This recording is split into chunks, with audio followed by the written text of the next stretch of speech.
तो हेलो दोस्तों, आज का यह वीडियो उन विद्यार्थियों के लिए है जो पढ़ने में बहुत कमज़ोर हैं या जो अभी तक कुछ भी नहीं पढ़े हैं और बिना पढ़े बोर्ड परीक्षा में 90 प्लस मार्क्स लाना चाहते हैं।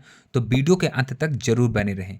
यह बात मैं इसलिए कह रहा हूं क्योंकि बोर्ड परीक्षा में आपको मार्क्स दिलाना मेरी गारंटी है, लेकिन इस वीडियो में कम से कम 200 लाइक आना चाहिए।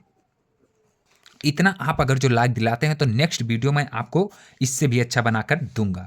तो इस वीडियो में हम जानेंगे, हमारा पॉइंट है कि बिना पढ़े अच्छे मार्क्स कैसे लाएं या शुरू में कॉपी को कैसे लिखें। पूरी जानकारी इस वीडियो में है, वीडियो के अंत तक जरूर बने रहें। रूल नंबर 1, एग्जाम में आपको केवल काला और नीला पेन लेकर जाना है। अब आप पूछोगे कि सर काला नीला पेन तो सब लोग बोलते हैं, लेकिन मैं आपको बता रहा हूं कि आपको 4 पेन लेकर जाना है, 2 ब्लैक 2 ब्लू, और एक आप स्केच ले लेना ब्लैक या ब्लू कलर का। उसके बाद उससे हेडिंग डालना या लाइनर के लिए। बाकी आप 4 पेन ले रहेंगे कि आपका एक पेन खराब हो जाता है तो दूसरे से आंसर को लिख सकें, और पेन को घिस कर थोड़ा चला लें जिससे कि एग्जाम में कॉपी में अच्छा परफॉर्म कर पाओ। और देखिए, आप काला नीला पेन के सिवाय कोई और पेन इस्तेमाल मत करना, क्योंकि अगर जो आप काला नीला पेन के सिवाय किसी भी पेन से सजाते हैं, जैसे लाल हो गया या हरा हो गया, इन सबसे पेन से सजाते हैं तो एग्जामिनर आपका नंबर पक्का काटेगा। ऊपर से आपको पढ़ना लिखना कम आता है और नंबर कटेंगे तो आप फेल भी हो सकते हैं। नंबर दूसरा वार्निंग है, सबसे पहले आपको ऑब्जेक्टिव करना है, वो भी एक निश्चित समय में। आप एक ऑब्जेक्टिव करना, वो भी एक निश्चित समय, जैसे इतना क्राइटेरिया कर लेना कि 1 घंटे या 45 मिनट में इतना करके हमको रख देना है। अगर जो आपको ऑब्जेक्टिव करना रहे तो ऑब्जेक्टिव में अगर जो आपका बहुत सा क्वेश्चन नहीं आता है, देखिए जैसे कुछ क्वेश्चन आते हैं और बहुत से क्वेश्चन नहीं आते हैं, तो आप उनको ट्रिक करेंगे, जैसे बी हो गया या सी हो गया। इसको अगर जो आप ट्रिक करते हैं तो आपका 90% आशा है कि आंसर सही हो सकता है। अथवा अगर जो कहीं अथवा करके आया रहे, अथवा या इनमें से कोई नहीं, तो इन सबको भी सही कीजिए, 99% यही सही होते हैं। फिर हम रूल नंबर दूसरे पर आ जाते हैं। फिर आपको सब्जेक्टिव करना है। देखिए, फिर आपको सब्जेक्टिव क्वेश्चन को करना है। सब्जेक्टिव में पॉइंट है, आपको शुरुआत में आपको काटना नहीं है गलती होने पर भी। अगर जो आपका आंसर कहीं पर गलती हो जाता है बीच में, तो उसको आपको काटना ही है लगभग 4 पेज तक। इससे एग्जामिनर को कॉपी देखते ही अच्छा महसूस होने लगेगा। तो आपको काटना बिल्कुल भी नहीं है कि काटें। अगर जो शुरू या लास्ट में गलती हो जाता है तो आपको केवल ऐसे एक लाइनर खींच देना है, लेकिन अगर जो गलती नहीं होता है या बीच में कहीं गलती होता है तो उसको ना काटें, वैसे आंसर में लिख दें। इससे एग्जामिनर को लगेगा बीच बीच में इतना बारीकी से पढ़ते नहीं चेक करने के लिए। दूसरा पॉइंट इसमें है, लिखावट अच्छी हो तो ठीक है, नहीं तो एक पेन के दूरी पर लिखना शुरू करें। जैसे अगर जो आपकी लिखावट अच्छी है तो ठीक है, नहीं तो बीच में ऐसे एक पेन को साथ लें, जैसे इसका गैप दोनों तरफ से है, बस इसी के बीच से आप एक एक पेन का गैप करके लिखना शुरू कर दें। एक पेन गैप करेंगे तो आपकी राइटिंग भी खराब रहेगी, फिर भी आपको अच्छा लगेगा देखने में काफी।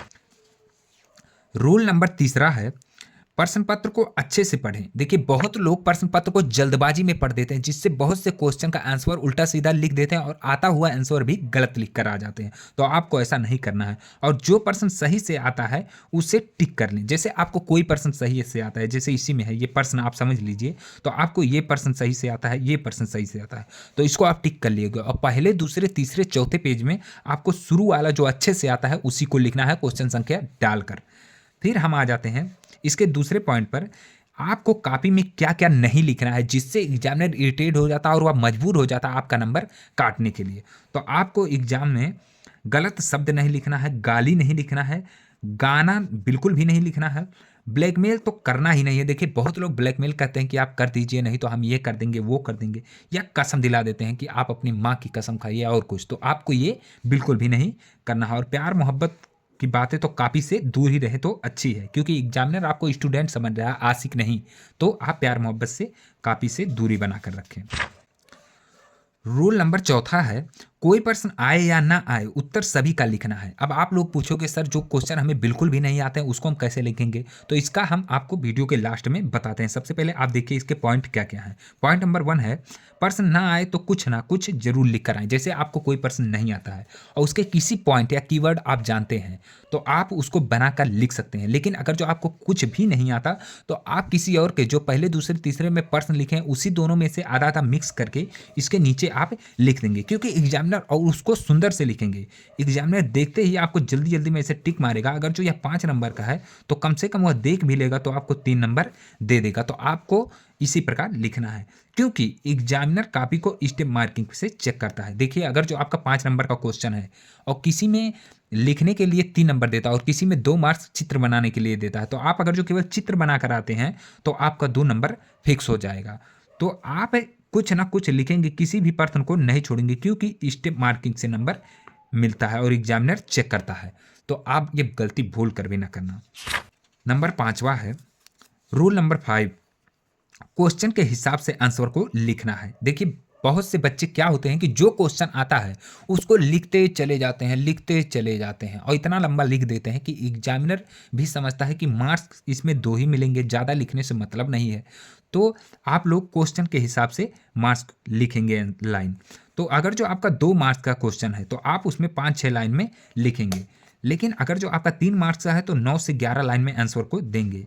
और 5 मार्क्स का प्रश्न है तो उसमें आप 1 पेज से ऊपर भी लिख सकते हैं। 1 पेज लिखेंगे फिर भी आपको फुल मिलेगा, लेकिन 1 पेज से ऊपर लिखते हैं तो और भी अच्छा रहेगा। 7 मार्क्स का क्वेश्चन है तो 2 पेज से ऊपर आप लिख सकते हैं, क्योंकि 7 मार्क्स में आपका नंबर बहुत ज़्यादा मिलेगा। इस प्रकार अगर जो आप सभी रूल को फॉलो करते हैं तो बिना पढ़े आप बोर्ड एग्जाम में अच्छे मार्क्स ला सकते हैं। और अगर जो वीडियो अच्छा लगा हो तो अपने दोस्तों तक दबा के शेयर करें और हमारे वीडियो को लाइक शेयर सब्सक्राइब चैनल को जरूर करें। जय श्री राम, जय हिंद, जय भारत।